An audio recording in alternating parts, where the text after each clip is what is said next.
अस्सलाम वालेकुम दोस्तों, आज हम आपके लिए जो HVAC से रिलेटेड वीडियो लेके आए हैं वो VFD की वीडियो है।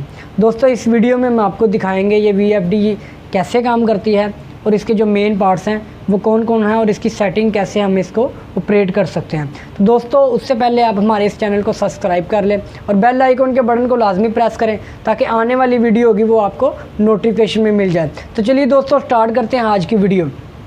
दोस्तों HVAC में आपको पता है कि जो ज़्यादातर जो इसमें मोटरें इस्तेमाल की जाती हैं वो 3 phase induction motor AC supply की मोटरें होती हैं। दोस्तों AC सप्लाई की मोटर को अगर हम उसकी स्पीड को कम या ज़्यादा करना चाहते हैं 3 फेज़ इंडक्शन मोटर की AC सप्लाई की मोटर को, तो हम उसके वोल्टेज को कम या ज़्यादा कर देते हैं। यहाँ हम उसके जो नंबर ऑफ़ पोल्स हैं, वेंडिंग के पोल्स हैं, उसकी तादाद को कम या ज़्यादा करके हम इसकी स्पीड को कम या ज़्यादा कर सकते हैं। लेकिन हम इसकी फ्रिक्वेंसी को तब्दील नहीं कर सकते।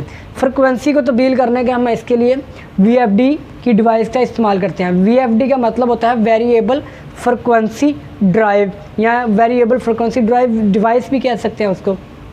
तो दोस्तों ये कैसे काम करती है, अगर हम इसको समझने के लिए VFD को अगर हम इसके 4 मेन पार्ट्स में इसको डिवाइड कर लें तो हम इसकी आसानी से समझ आ सकती है ये VFD कैसे काम करती है।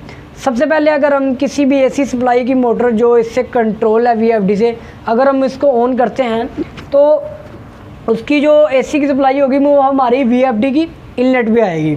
ठीक है, अगर VFD को हम चार मेन पार्ट, सबसे पहला जो पार्ट होगा वो रेक्टिफायर सेक्शन होगा, उसको हम रेक्टिफायर सेक्शन कह सकते हैं। सेकंड पार्ट को हम फिल्टर सेक्शन का नाम दे देते हैं और थर्ड जो होगा उसको प्रोग्रामिंग कंट्रोल किट का सेक्शन का नाम दे सकते हैं। और जो इसमें फोर्थ होगा, जो चौथे नंबर पे इसका सेक्शन होगा, उसको हम कन्वर्टर सेक्शन का नाम भी दे सकते हैं। तो दोस्तों सबसे पहले जो हमने किसी भी मोटर को हमने सेलेक्टर स्विच या हमारे अगर ये system BMS system automation system से वो मोटर कंट्रोल है उसको ऑन करते हैं तो वो उसकी AC की सप्लाई हमारे इसकी इनलेट पे VFD की इनलेट पे आएगी, वो AC की सप्लाई होगी। तो सबसे पहले ये जाएगी हमारे फर्स्ट सेक्शन यानी कि रेक्टिफायर सेक्शन। रेक्टिफायर सेक्शन का क्या काम होता है, जो इसकी AC की supply first section rectifier section में आएगी, रेक्टिफायर सेक्शन में इसको DC में कन्वर्ट कर देगा, AC की सप्लाई को DC में कन्वर्ट कर देगा। उसके बाद ये DC की सप्लाई हमारे सेकंड सेक्शन यानी कि फ़िल्टर सेक्शन में चली जाएगी। फ़िल्टर सेक्शन का क्या काम होता है कि जो AC की सप्लाई को DC में कन्वर्ट किया, इसको यहाँ पे प्योर DC में कन्वर्ट करने के लिए यहाँ पे फ़िल्टर सेक्शन लगाया जाता है कि इसमें जितने भी रिपल्स वगैरह AC सप्लाई के रह गए हैं इसको ख़त्म करके इसको प्योर DC में कन्वर्ट करें। अब ये थर्ड सेक्शन में प्योर DC करंट होगा वो हमारे चला जाएगा थर्ड सेक्शन में। अब थर्ड सेक्शन में मैंने आपको बताया था कि प्रोग्रामिंग कंट्रोल किट होती है, जो जिसको प्रोग्रामिंग कंट्रोल किट कहते हैं। अगर तो हम किसी VFD ये कूलिंग टावर की मोटर से कंट्रोल कर रहे हैं तो वो जो पानी का टेम्परेचर होगा उसको सेंस करके ये उतना ही DC कन्वर्ट को आगे फॉरवर्ड करेगी जितनी रिक्वायरमेंट होगी मोटर को। मतलब कि अगर हम किसी रूम का एयर हैंडलिंग यूनिट की मोटर को कंट्रोल कर रहे हैं तो वो जितनी रूम के टेम्परेचर से हिसाब से आगे करंट फॉरवर्ड DC करंट को ही आगे फॉरवर्ड करेगी जितनी रिक्वायरमेंट होगी। उसके बाद ये हमारे DC करंट जो प्रोग्रामिंग कंट्रोल से गया वो हमारे फोर्थ सेक्शन यानी कि इन्वर्टर सेक्शन में चला जाएगा। मैंने आपको बताया था कि ये AC की मोटरें होती हैं, कूलिंग टावर की मोटरें या इंडक्शन मोटरें, ज़्यादातर मोटरें AC की होती हैं। तो थर्ड सेक्शन तक तो हमारा ये DC करंट था। अब जो फोर्थ सेक्शन होगा इस DC करंट को दोबारा AC में कन्वर्ट करके ये हमारी मोटर को करंट चला जाएगा। तो हमारी मोटर ऑन हो जाएगी और उसको जितनी करंट की ज़रूरत होगी उतना ही AC करंट बनेगा, क्योंकि DC करंट मेयर करके उसने आगे शिफ्ट किया। अब उसी हिसाब से DC भी कन्वर्ट होगा AC में, तो उसी हिसाब से ये हमारी मोटर ऑपरेट होगी कंट्रोल करना। तो दोस्तों ये इसके जो एडवांटेजेस हैं ये इस तरीके से काम करती है मोटर। इसके जो एडवांटेजेस हैं, सबसे जो बड़ा एडवांटेजेस है इस VFD का वो हमारी बिजली की कंजप्शन का है कि ये बिजली की जो उसमें कमी क्या हमारी बचत होती है, बिजली की बचत के लिए इस्तेमाल की जाती है। कि अगर किसी जगह का टेम्परेचर पूरा हो गया, अगर किसी एयर हैंडलिंग यूनिट की सप्लाई का टेम्परेचर किसी रूम में कंप्लीट हो गया, उसका टेम्परेचर सेट पॉइंट पे आ गया, तो ये हमारे जो एयर हैंडलिंग यूनिट की मोटर की स्पीड को स्लो कर देगी और हमारी बिजली की बचत होगी। सेकेंडली इसमें जो है कि हम इसको जो मोटर के स्टार्टिंग जो टार्क होता है उसकी जो एकदम से झटका लगता है, VFD जो होगी वो मोटर को ऐसा ऐसा उसको स्पीड देगी, एकदम से मोटर की स्पीड तेज़ नहीं होगी, और स्लो भी ऐसा ऐसा करेगी कि एकदम से मोटर को झटका ना लगे।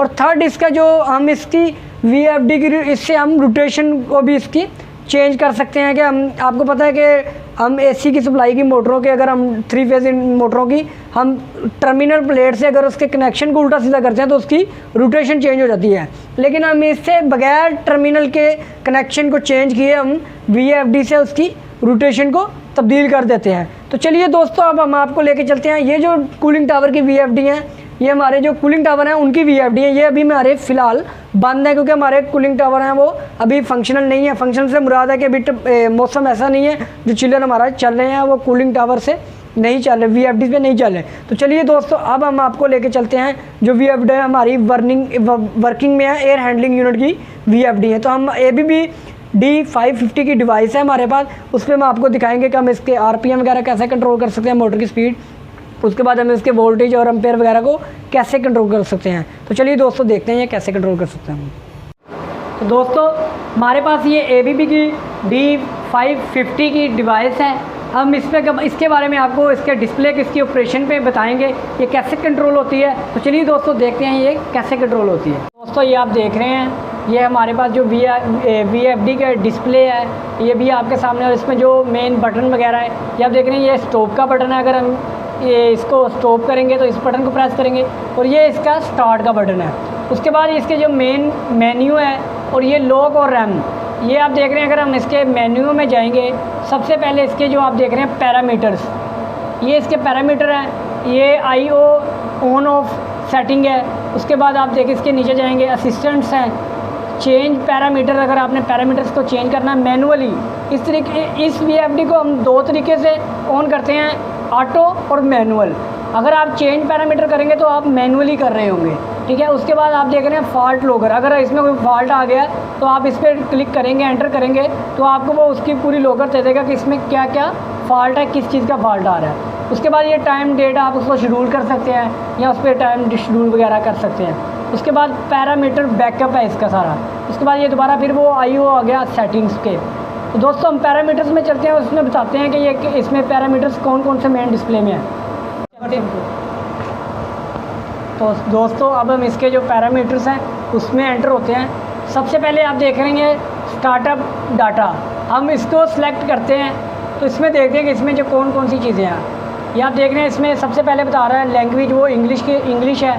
उसके बाद आ गया ABB स्टैंडर्ड जो इसमें, उसके बाद मोटर करंट मूड है जो इसका।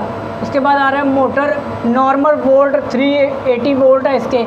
उसके बाद आप देख रहे हैं मोटर नॉर्मल करंट, ये इसका 41.5 एम्पेयर है। उसके बाद इसमें जो मोटर नॉर्मल फ्रिक्वेंसी है वो 50 हर्ट्ज़ पे है। उसके बाद आप देख रहे हैं इसकी मोटर के जो नॉर्मल स्पीड है वो RPM वो 1455।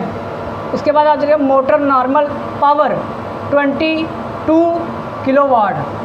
दोस्तों, ये आप देख रहे हैं इसमें मिनिमम स्पीड RPM में कि उसकी हम कितने मिनिमम RPM जो सेलेक्ट करेंगे, ये उस RPM से ये मोटर नीचे नहीं जाएगी। और ये मैक्सिमम, इससे नीचे आप देखें मैक्सिमम स्पीड RPM, अगर हम इसके ये 1455 RPM मैक्सिमम, अगर हम इसके 1200 RPM कर देते हैं तो इससे स्पीड ओवर स्पीड में मोटर नहीं RPM होंगे इससे। उसके बाद देख रहे हैं मैक्स करंट है। उसके बाद नीचे हम लेके जाते हैं, आपको दिखाते हैं जो इसमें मैक्सिमम मिनिमम फ्रिक्वेंसी, इसकी अगर हम 20 फ्रिक्वेंसी लिखी हुई है, अगर हम इसके 30 कर देते हैं तो ये इसकी मिनिमम फ्रिक्वेंसी होगी, इससे फ्रिक्वेंसी कम नहीं होगी मोटर की। उसके बाद आप देख रहे हैं मैक्सिमम फ्रिक्वेंसी, ये 50 हर्ट्ज़ लिखी हुई है, लेकिन अगर हम इसको 60 कर देते हैं तो ये 60 से ऊपर नहीं जाएगी, और 45 कर देते हैं, 50 जितना हम यहाँ पे सेलेक्ट करेंगे उसकी फ्रिक्वेंसी को, ये मोटर उसकी मैक्सिमम फ्रिक्वेंसी सेलेक्ट होगी। दोस्तों, ये आप देख रहे हैं ये 50 मैक्सिमम फ्रिक्वेंसी है इसकी 50 हर्ट्ज़।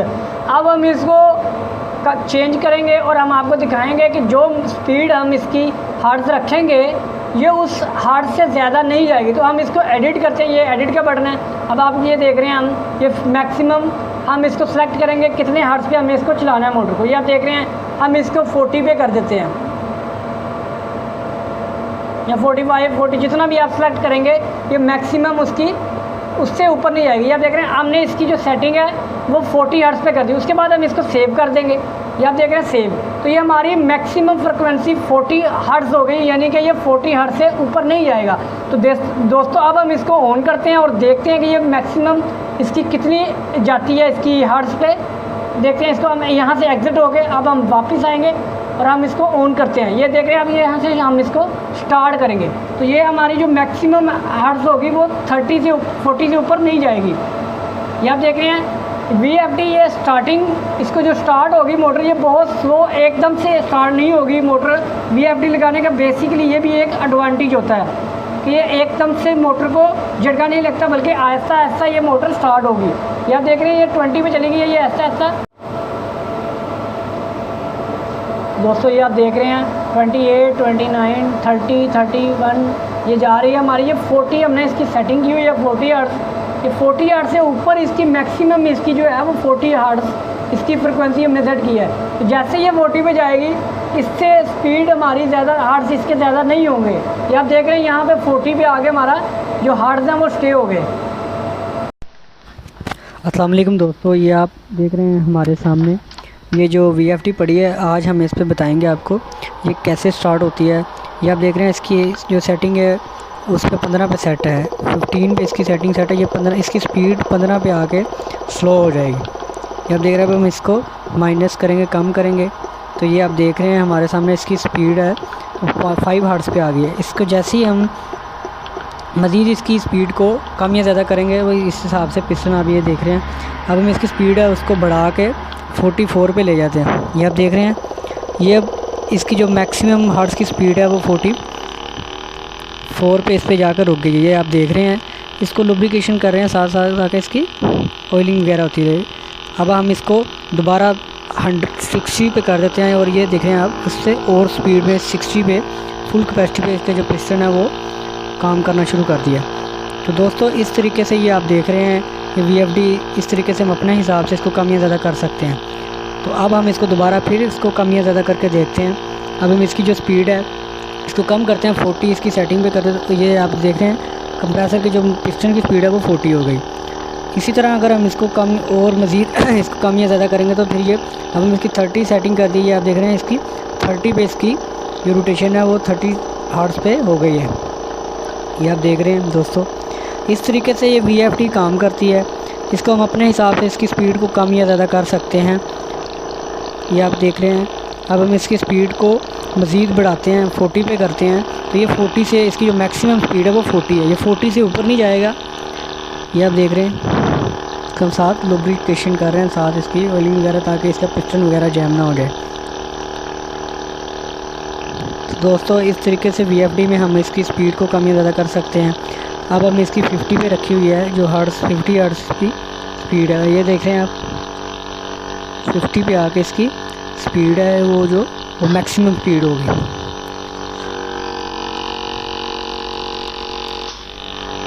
इसी तरीके से हम इसको फिर दोबारा एडिट करते हैं, इसको 10 पे लेके आएंगे तो ये आप देख रहे हैं इसकी स्पीड और ये इसका पिस्टन सक्शन प्रेशर से अगर हम इसको बंद करें वो बंद हो जाएगी। अब हम इसको दोबारा 20 पे करते हैं तो ये आप देख रहे हैं दोबारा 20 पे 20 की स्पीड से ये चल रहा है। अब हम इसको दोबारा चेंज करते हैं इसके हर्ट्ज़ को। ये आप देख रहे हैं इसको हम दोबारा 10 पे लेके आएंगे तो ये रुक जाएगा अगर हम इसकी सक्शन प्रेशर को, इतनी करंट नहीं है इसमें कि इसको चला सके। अब हम इसको दोबारा 50 पे लेके जाएंगे तो ये दोबारा 50 पे हो जाएगी, 50 तक इसकी मैक्सिमम स्पीड हो जाएगी। तो जैसे ही हम इसको स्टॉप करेंगे, एमरजेंसी स्टॉप है और ये साथ ही इसका अलार्म शो कर देगा। एमरजेंसी स्टॉप होगी अगर किसी वजह से तो ये अलार्म शो कर देगा। ये देख रहे हैं ये अलार्म शो।